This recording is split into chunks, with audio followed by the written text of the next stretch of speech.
St. Mary's Hospital, Wednesday, May the 12th. Or is it still Tuesday, May the 11th? No.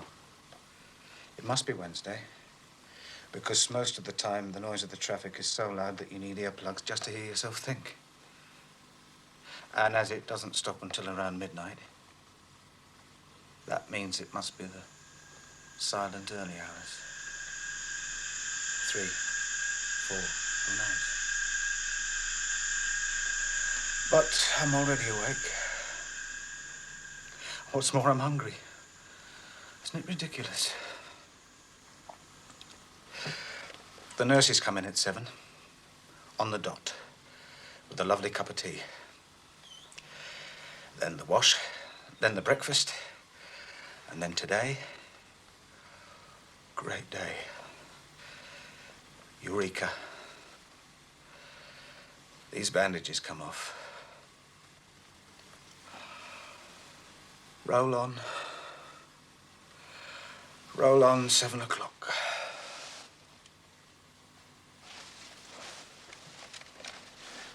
So, I'm taking the opportunity of this waiting time to reply to your cassette. Dear Walter, many thanks for your cassette. There we are.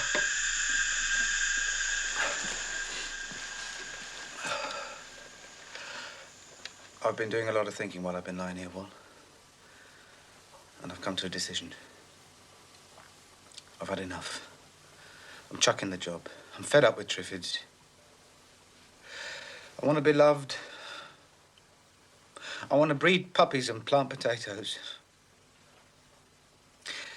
So, as you are going to write your book about Triffs, and on condition that I never have to mention them again, I'll use this waiting time. It's not that I'm worried about this morning. It's just that I'm scared stiff. I'll use this time to do as you ask and give you some of my theories about the early days. Some of it's more than theories, too. The stories about Palangues I got from a very good source. In 1961, he turned up at the Office of European Oils. We've had it analysed, Mr. Palangues. Our experts confirm that it is a vegetable oil. But with extraordinary properties. To be honest, I've never seen anything quite like it. You will be seeing a very great deal of it, Mr. Grant. It will, I think, come on the market in maybe 7 or 8 years' time. Possibly. You have experimented with it as an additive to petroleum? Oh, yes. There is an energy saving of more than 30%. Do you intend to market it yourself, Mr. Palangues? Would I be showing it to you if I did? Well, I suppose you have a proposition. Shall we come to it? The plant from which this oil is obtained is a completely new species. I might be able to provide you with the seeds of this plant. If you commence cultivation at once, you could begin production of the oil in 5 years' time, or it might be 6 for full yield. You would still be in advance of your competitors. On the other hand, I could always come to an arrangement with the competitors. I think you will find they are not approachable or suppressible. You mean they're behind the Iron Curtain? Seeds, you said. Have you heard of a Russian professor of biology called Lysenko? There are rumors he's made some very strange experiments. I have heard these rumors.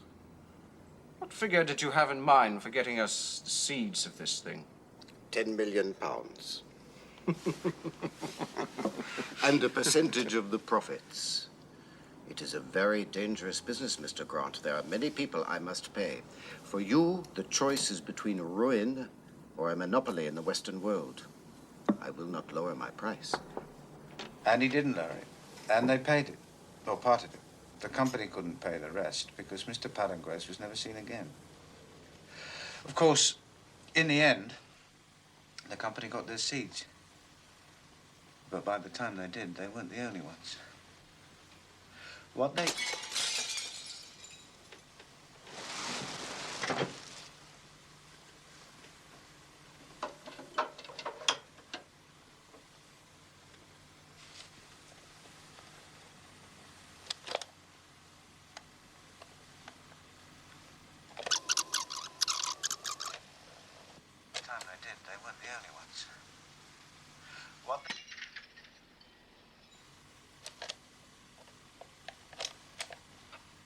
sorry about the sound effects, Wal. I think somewhere in the night a window smashed. We'll be deafened with police sirens any minute. Meanwhile, I'm back to the Triffids. My first experience of them was when I still lived at home with Mum and Dad in Hold Your Eyes. It was a year or so after Palangues disappeared. Not that I'd ever heard of him then, of course. But we know from the Russian who got out later on that a plane had been landed and the seeds taken away. I always thought that Russian fighters got on his tail and shot him up somewhere out over the ocean. Those seeds are like vapor. If they got out of that height, they'd drift almost anywhere. Funny, isn't it, Dad? Yes, yes, it is a little curious. Rather curious. Any idea of what it is? No, not really. It's blown in from somewhere, I suppose. Either that or a foreign import of some sort I know not what of. Or else some new strain of some sort that someone's been rearing. Here. What are these stumps at the bottom? Search me. Very peculiar. Come on, Bill, have a look inside. Come on. There. Come on now, Bill, that's nature. I've grown rather fond of it myself. I shall take care of you, old chap. There's no need to fret. Not long after this, I went to the cinema with a pal. In those days, they still showed newsreels before the big film. Well, now, folks, get a load of what's going on in Ecuador. Vegetables on vacation. You've only seen this kind of thing after a party, but down in sunny Ecuador, they see it anytime, and no hangover to follow. Monster plants on the march. Seeing this gives me a big idea. Maybe if we educate our potatoes right, we can fix it so they walk straight in the pot. How'd that be, Mama? They were the same as the plant in our garden. I was sure they were. And if they could walk...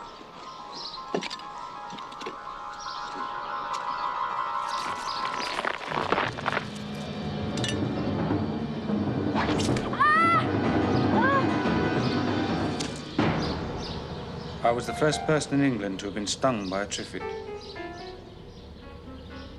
Our plant was too young for its poison to be fully effective, and the doctors managed to save my life. We were beginning to learn about Triffids, or Triffids as they came to be called. They couldn't only walk, they could kill. Triffids began to appear all over the world, and something else was learned about them that sickened everyone. Triffids were also carnivores. They stung their victims, then stood over them, waiting for the flesh to decompose, because not until then could they use it for food. Triffids were hacked down by the thousand, and the new plant was very nearly eliminated from Earth. Very nearly, but not quite. Because suddenly the scientists realized that the nasty old Triffid was the same plant from Russia that produced the wonderful oil. Triffids were... That meant that Triffids were very lovely and very big business. And as I felt I had a bond with them, I went to work on a Triffid farm, and so did you, and you know the rest. And meanwhile, we paused for the time.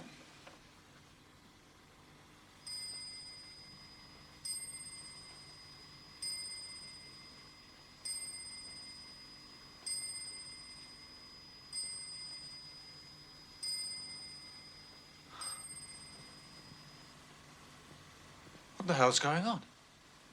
It's 8 o'clock. They should have been in at 7. They can't be late, not today. They've got to take these bloody bandages off.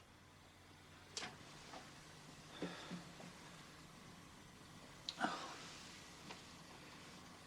I'm sorry about that. You get like a kid when you're as helpless as this. There must be some emergency on, and there's no point in me getting into a paddy because there's nothing at all that I could... It's funny. Where's all the traffic got to?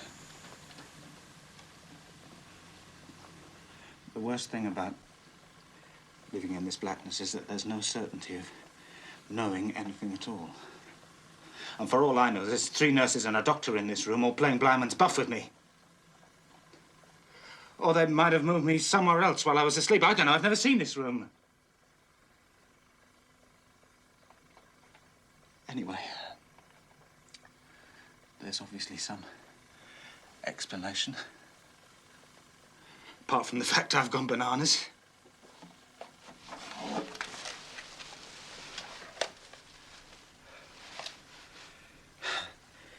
It reminds me of that conversation we were having the other week.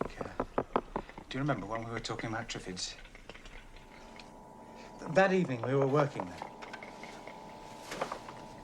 They can start tapping number 3 field tomorrow. Yep. For now, that's it. I've had enough. I'm going home. Time for walkies? When did you start? What? Kitty talk about triffs. Oh, hello. Who you been falling out with?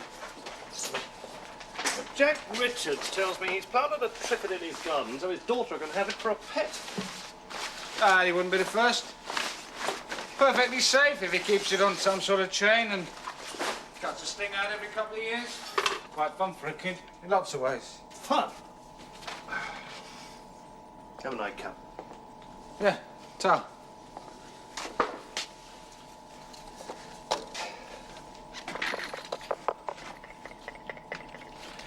We know very little about them, you know. For example, what do you think that is? When they rattle their sticks against their stem. Well, I thought we decided it was a sort of primitive mating call. Cheers. Cheers. I think they're talking. Talking? I've been thinking that for some time. Now I'm prepared to say so. Well, to you, anyway. Walter, a triffid is a plant. Now, a talking plant is A ridiculous. walking plant is ridiculous, but a triffid walks. Well, it moves about. Well, that's quibbling. It walks. And if I'm right and it talks, or if you want to quibble, communicates, that means somewhere inside it is intelligence. But we've dissected them. We know there's no brain. That doesn't prove there isn't something that does a brain's job. Look at when they attack. They almost always go for the head. Now, a great number of people who have been stung but not killed have been blinded. That's significant. Of what? Of the fact they know the shortest way of putting a man out of action. If it were a choice of survival between a blind man and a triffid, I know which I'd put my money on. But you're assuming equal intelligence. Oh, no, I'm not. They don't need their intelligence to equal ours. What do you mean?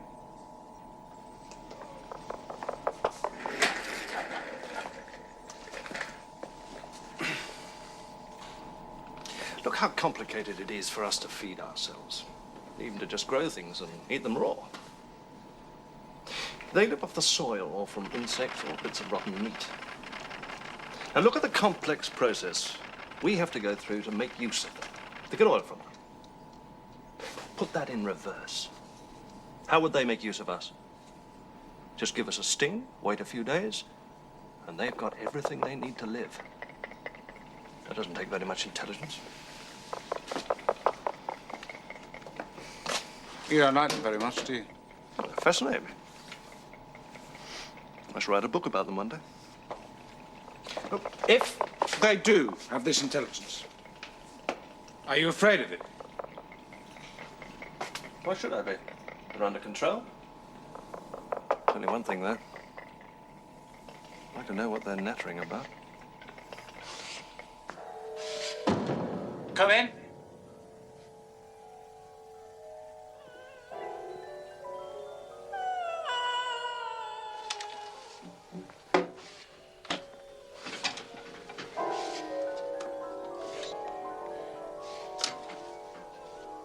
What's going on?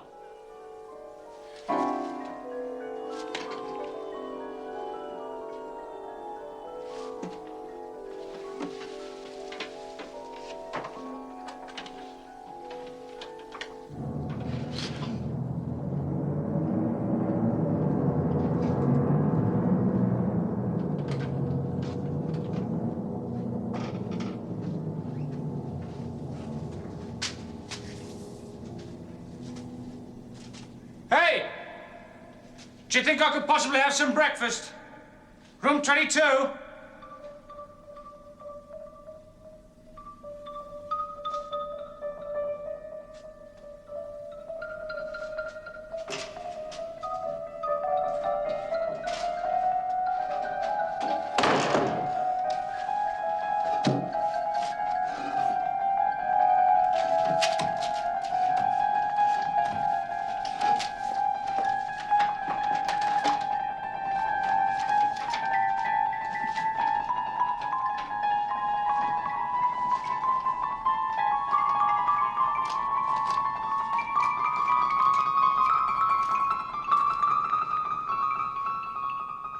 I think I'm going mad. I must be. Or something's happening. God only knows what it is. Oh, Christ. The sweat's running down my neck. It's Wednesday, May the 12th. Yesterday was Tuesday, May the 11th. And only one night's passed since then, and everything was normal then. The sky's just full of shooting stars. Is it to do with last night? You saw it, I suppose. I must have been the only person that didn't see it. We've drawn back all the curtains in the ward so the patients can look out. What did the radio say it was? Comet what? Debris. It's amazing, Mr. Mason. Look, I think before we get the rest of this down my front, we better call it a day. Oh, I'm sorry. Have I been... No, it's all right. I'm only joking. It's just jealousy, missing all the fun. You sure you've had enough? Yes. Yes, thank you.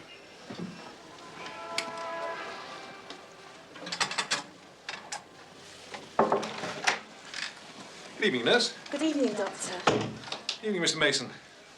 I'm Dr. Soames. Mr. Carter, your specialist, asked me to look in and see you. Oh, good evening, Dr. Soames. Will you be needing me for anything, Doctor? No, thank you, nurse. Good night, Mr. Mason. Oh, good night, Barbara. Enjoy the free show. Thank you, I will. Yes, it's quite something you're missing tonight, Mr. Mason. So I'm told. I'm sorry. Must be very boring for you. Anyway, Mr. Carter asked me to tell you that he'll be in to see you immediately after breakfast, but he doesn't want you to be tempted to peep before then. These things have to be handled carefully. Exactly the right amount of light. And that sort of thing. Otherwise, some very expert work and 10 days' patience on your part could be ruined in a couple of seconds. You understand that? Yes, of course. Good. Triffids sting, wasn't it? Yes, that's right. I work on a Triffid farm. I thought they all had their stings docked these days. Not the ones we tapped for oil. We discovered that the oils are much better quality if we don't dock them. I see. I presume you wear some sort of protective clothing, don't you? Oh, yes. But some of those stings are 10 feet long, and they can catch you at any angle. This one gave me a vicious swipe on the side of the mask, and some of the poison got inside. You're rather lucky to be alive, aren't you? Yes. I wouldn't be here if it hadn't been for my friend. He took me inside and gave me the antidote. Added to which, I must have built up a certain amount of resistance. That's the second time they got me. I'm surprised you haven't had enough of them. I've decided. I have. Well, good luck for tomorrow. If you'll excuse me, I'm going to join the Gawpers on the roof. Good night, Mr. Mason. Good night, Doctor.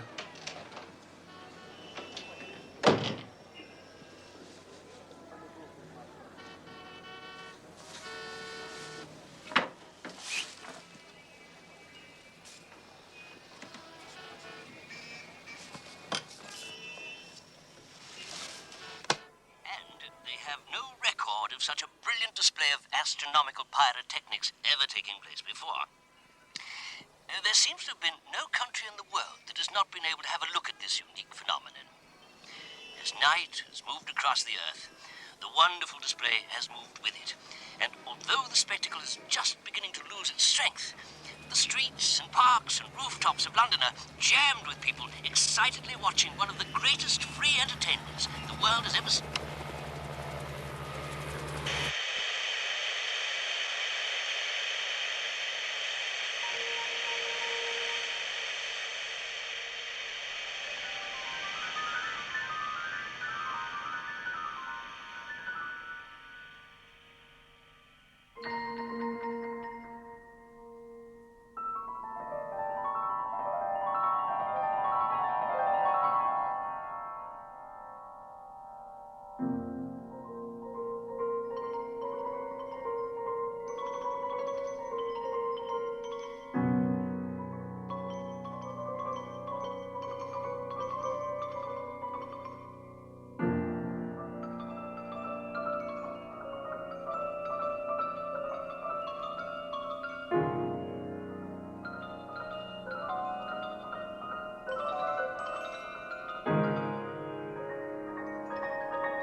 Hello?